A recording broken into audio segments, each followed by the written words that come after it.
Abdul Muiz, pejuang pena dari ranah Minang.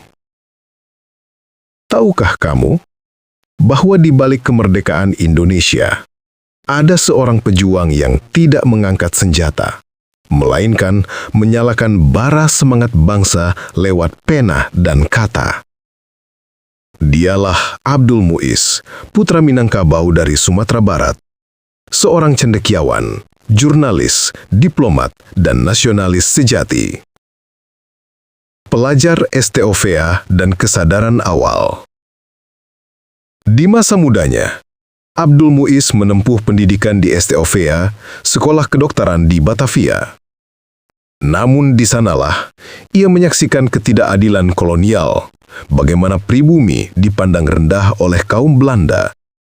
Ia bukan hanya belajar ilmu medis, tetapi juga mulai memahami penyakit sosial yang lebih berbahaya, penindasan bangsa sendiri di tanah airnya. Pejuang lewat pena. Dari sanalah, pena menjadi senjatanya. Ia menulis di surat kabar kaum muda dan neraca, menyuarakan keadilan dan harga diri bangsa. Tulisan-tulisannya mengguncangkan kesadaran rakyat, membakar semangat kaum muda untuk bangkit melawan penindasan dengan akal, moral, dan keberanian. Tokoh Sarekat Islam. Ketika bangsa ini mulai bersatu lewat Sarekat Islam, Abdul Muiz berdiri di garis depan. Ia berpidato di hadapan ribuan rakyat. Suaranya lantang menembus tirani kolonial. Baginya, persatuan adalah kekuatan, dan Islam menjadi fondasi perjuangan moral bangsa melawan keserakahan penjajah. Diplomasi ke Belanda. Tak hanya di tanah air, ia juga membawa suara Indonesia ke Belanda. Sebagai wakil bangsa, Abdul Muiz berbicara dengan penuh wibawa di hadapan para pejabat Eropa. Ia tak gentar meski berada di tengah penjajah. Setiap kalimatnya adalah tuntutan. Beri bangsa kami hak untuk menentukan nasib sendiri. Perjuangan di masa revolusi.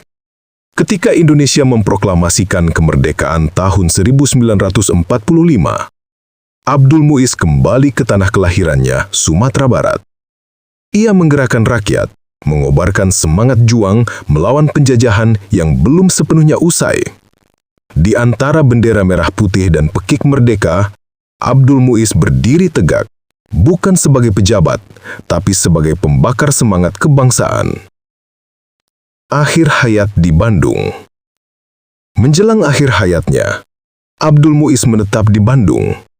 Ia hidup sederhana, menulis, membaca, dan merenung di balik jendela tentang perjuangan panjang bangsanya dan tentang generasi yang akan meneruskan cita-citanya.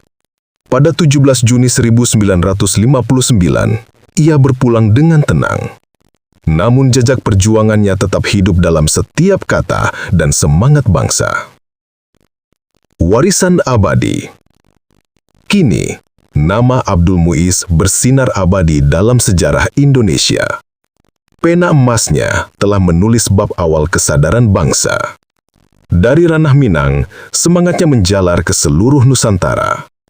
Ia bukan hanya pahlawan, ia adalah pejuang pena dari ranah Minang, simbol kecerdasan, keberanian, dan cinta tanah air.